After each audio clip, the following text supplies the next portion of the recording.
Hey, what is up? Mortals, welcome to Season 2 Part 6 of What If Deku Had a Super Speed Quirk. I just wanted to greet you guys by just saying, sit back and relax, you're in for a treat. So, we begin. Nervously, the students looked at the forest. As the class entered the forest, they noticed that the forest was eerily silent. The ground shook as something large approached the students. As Uraraka nervously walked forward, a nearby tree was knocked over. Izuku activated his quirk and charged at whatever was responsible for knocking down the tree. Before anyone else could react, the earth started to take on the forms of large animals. The green-haired boy looked at the creature as it turned its head towards him. His blood started to run cold as his mind started to play tricks on him. Borealis thought he saw a Namu hiding in the creature's mouth. Seeing his friend freeze up, Ida activated one for all at 20%.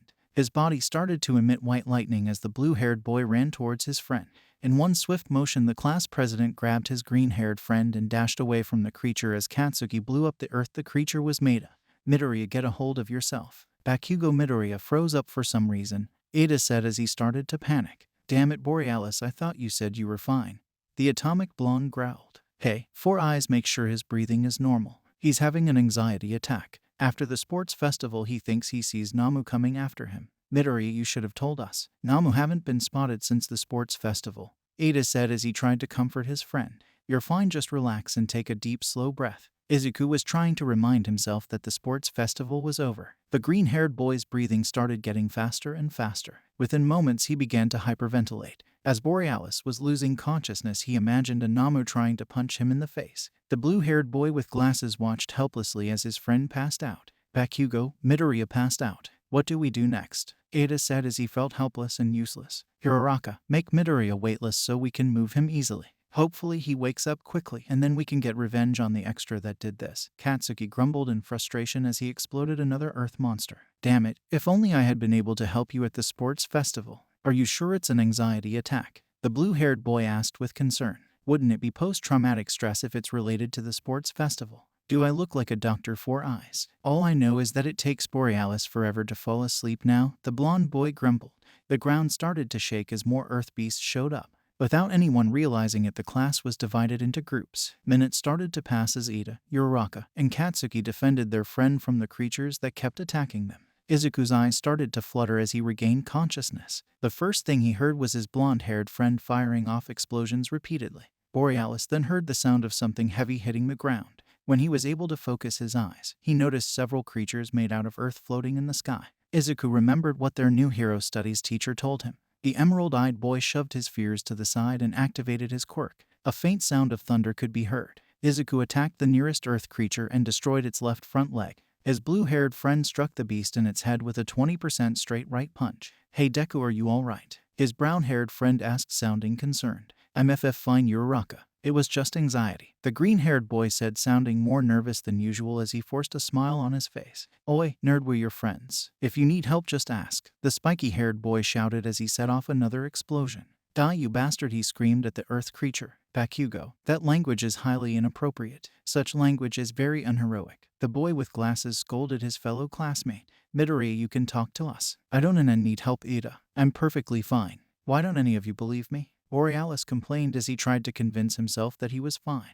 Because we know you're not fine. Stop lying, we were there when you admitted to mind control that you were having nightmares. Katsuki growled at his childhood friend. Just let it out. It's clear there's more to your nightmares than just your fear of what happened at the sports festival. The green-haired boy opened his mouth to say something before closing it again. Borealis charged at another earth beast and destroyed its front legs. As Izuku started to increase the output of his quirk, the sound of the thunder got louder. His mind started to focus on the fact that the creatures he was fighting were made from earth. For some reason, the quirk felt familiar to him. It was almost like Izuku knew the quirk but couldn't place where he'd heard of it. At that moment, Izuku noticed the lack of police sirens or heroes coming to help them. The emerald-eyed boy stopped as he remembered his homeroom teacher's uncharacteristic display of emotion. It suddenly occurred to him that Aizawa decided to give the students some practical training to handle the next surprise villain attack. Izuku found it annoying that he couldn't remember who had an Earth-type quirk. Kaken, this is training. Aizawa-sensei had someone throw us off the mountain road. Izuku said, sounding excited. Training camp must have started the moment we stepped off the bus. Wouldn't this type of training leave us terrified or paranoid about getting ambushed? The atomic blonde grumbled in frustration. Sensei might not care at this point. All of us are scarred for life anyway. Ida said as he reflected on the events that had taken place. Maybe we should use this time to train our quirks. With everything that's been happening, we haven't focused on improving our quirks. How long do you think it's going to take us to get to the training camp? Uraraka asked in wonder. Ida, I will disable the creatures. You use your quirk to destroy them, Izuku muttered happily. Very well, Ida said as his friend started to relax. The green-haired boy started going after the legs of the monsters. The blue-haired boy would then destroy the head of the creature. The brown-haired girl would make the earth creatures float by touching them. The atomic blonde would then send an explosion at the monsters, destroying them. As the group was falling into a rhythm of destroying the earth monsters, the appearance of the monsters changed. Instead of walking, the monsters started flying. This forced the group of friends to rethink their strategy. All four groaned as they saw a group of 4 earth creatures start to dive bomb them. Katsuki started to release several explosions aimed at destroying the dive-bombing beast. How is this training? The emerald-eyed boy muttered in confusion. Hey, nerd, do you have any idea on who's doing this? Ground Zero shouted so he could be heard over his explosions. The quirk seems familiar, but I just can't place it. I remember hearing about. Borealis trailed off as he had a sudden epiphany. Now I remember. Midoriya, who's responsible for this? The blue-haired boy said in exasperation. Bakugo, any ideas on how to get Midoriya to stop dragging this out? It took you long enough to figure it out. The blonde-haired boy grumbled in annoyance. Kakin, the past few months were disorienting with the villain attacks, the green-haired boy muttered. I think it's pro-hero Pixie Bob. Her quirk would allow her to do this. Why would a hero who specializes in rescue do this? Uraraka asked, feeling extremely confused. Situational awareness, I think. A hero might have to fight a villain while rescuing people. Borealis muttered as he started to analyze the situation. There was the sports festival, so UA might have reached out to them so we could train in a more secluded spot. Most of us haven't had the chance to push our quirks to their limits. Nerd, you better make sure you're paying attention to your surroundings. The atomic blonde growled as more earth beasts appeared. Another 4 earth beasts started to dive bomb the group while another 3 approached on foot. Katsuki released a massive explosion to destroy the dive-bombing beasts. The repeated explosions caused his arms to ache. His blue-haired friend was also showing signs of fatigue. By this point, Ida was running low on the fuel for his quirk. The class president was using One for All exclusively to preserve the small amount of fuel he had left. Borealis was slowly starting to dehydrate from the constant use of his quirk, and he couldn't rehydrate because he had left his water bottle on the bus. Their brown-haired friend stopped at a nearby tree and began to vomit from overusing her quirk.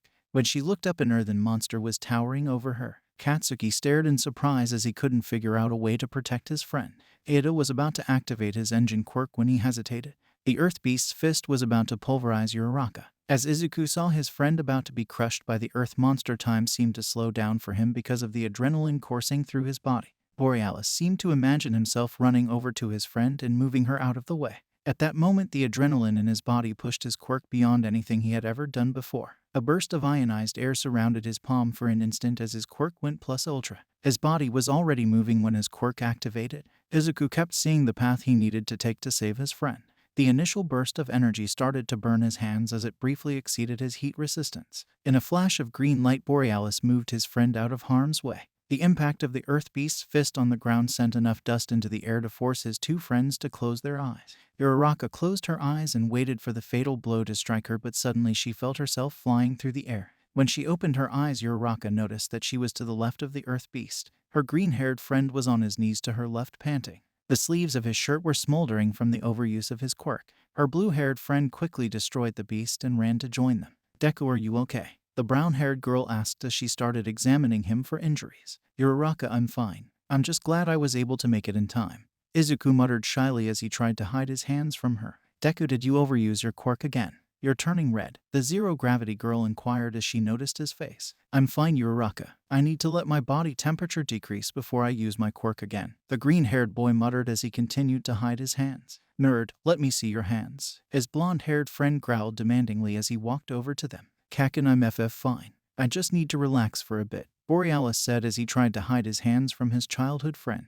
At that moment, Uraraka was able to catch a glimpse of Izuku's left hand and began to doubt that Izuku was fine. Her friend was still trying to prevent anyone from seeing his hands. Ada ended the debate by using 5% of One for All and grabbing his green-haired friend's right arm. Midoriya, stop lying, we know you pushed yourself beyond your limit, Ada exasperatedly said as he exposed his friend's burned right hand. I noticed that you were starting to burn just before Uraraka needed to take a break. This better be the last of those damn things. Ground Zero grumbled as he blasted the last remaining Earth Beast to pieces. His friends nodded in agreement as they continued walking in the direction their teacher had indicated.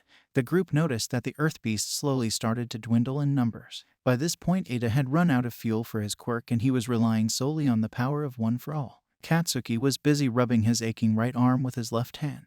Uraraka looked like she was getting ready to pass out. Izuku was trying to keep both hands open to avoid aggravating the burns on the palms of his hands. The class president was the first to notice they were getting closer to a series of buildings in the forest. A short distance away, they heard their other classmates approaching the area as well. Despite how short the trek was from where they got off the bus, the sun was starting to set as they arrived at the training center. Guys, we're almost there. I think I hear Sensei talking with someone just up ahead, the green-haired boy said as he tried to catch his breath. At least we know we went in the right direction. They better have a good explanation for putting us through this, the blonde-haired boy grumbled as they heard some students from Class 1B approaching them. Regardless, this shows just how far I have to go before I'm strong enough to protect my friends. I'm just glad those Earth Beasts stopped harassing us. I can barely move my hands now, Izuku muttered, feeling exhausted. Don't overuse your quirk next time. We would have taken a break so you could cool down if we had known.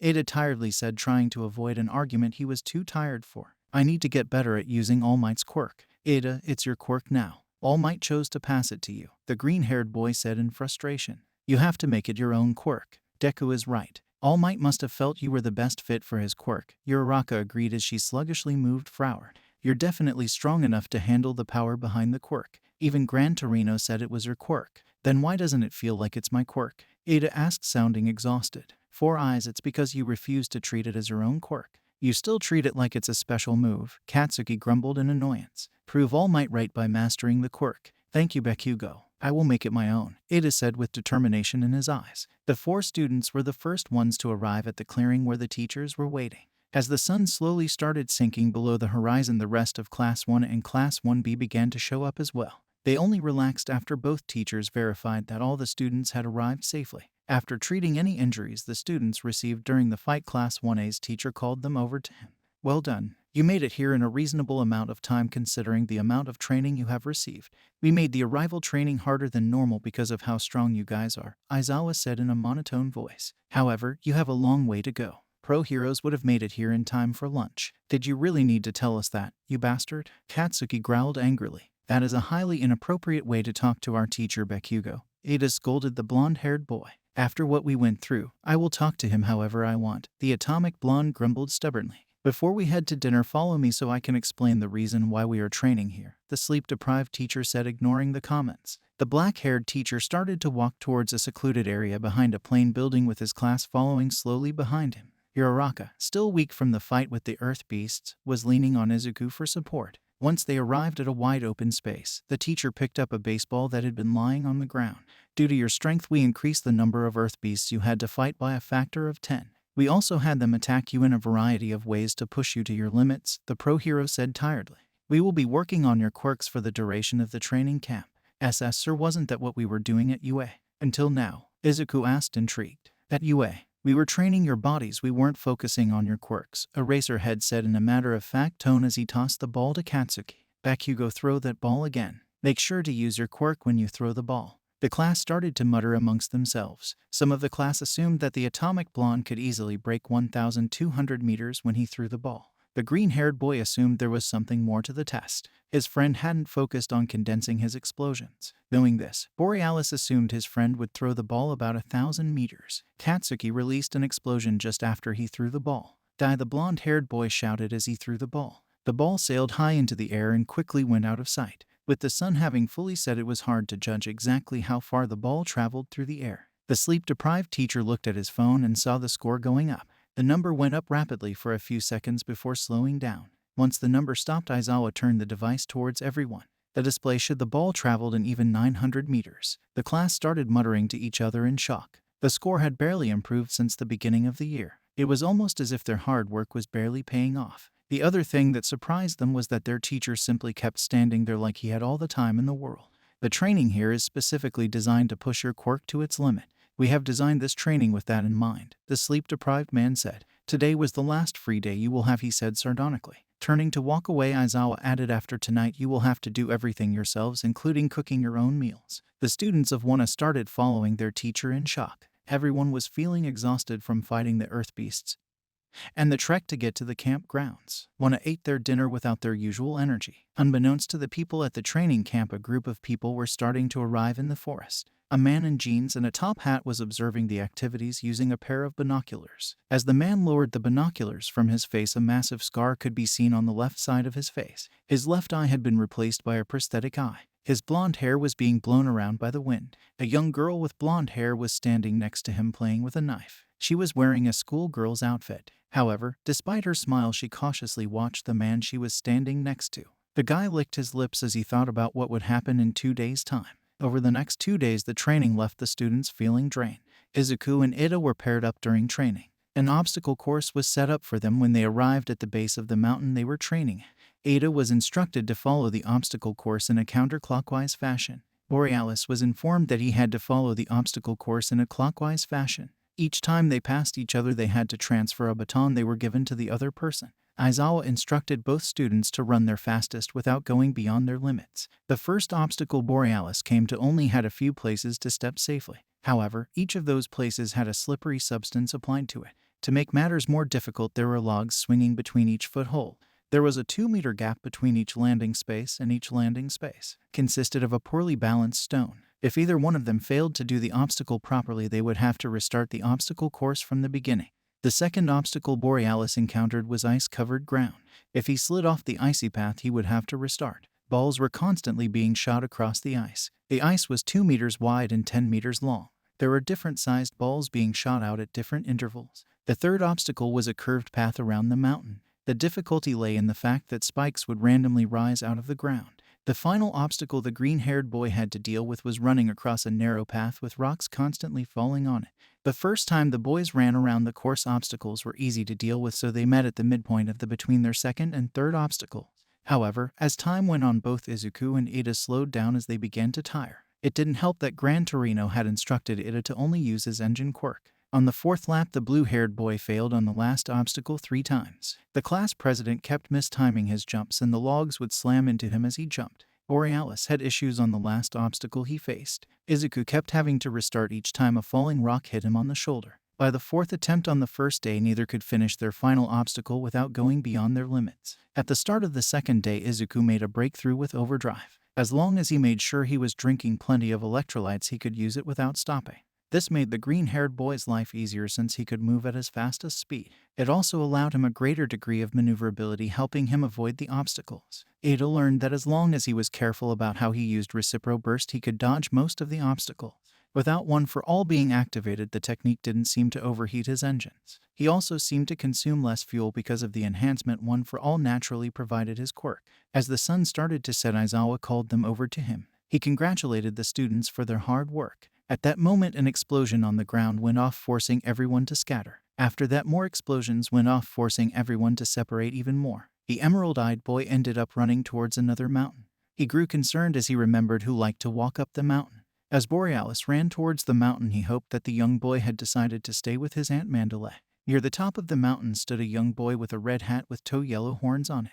A hooded figure approached him from behind and said, "Nice hat, kid. You're not one of those hero kids, so if you give me your hat and run away, you'll live." The small kid turned around and started to freak out. The man responsible for killing his parents was standing in front of him. Fear paralyzed the child, so he was unable. "So, you've chosen to fight me. And let's have some fun," the cloaked figure said as muscle fibers started to form around the wrists of the man. The man raised his right arm out of his cloak. The arm was covered in poorly organized muscle fibers. The man leapt at the boy and started to throw a straight right punch at the young boy. For a brief moment, thunder could be heard coming for the area around the top of the mountain.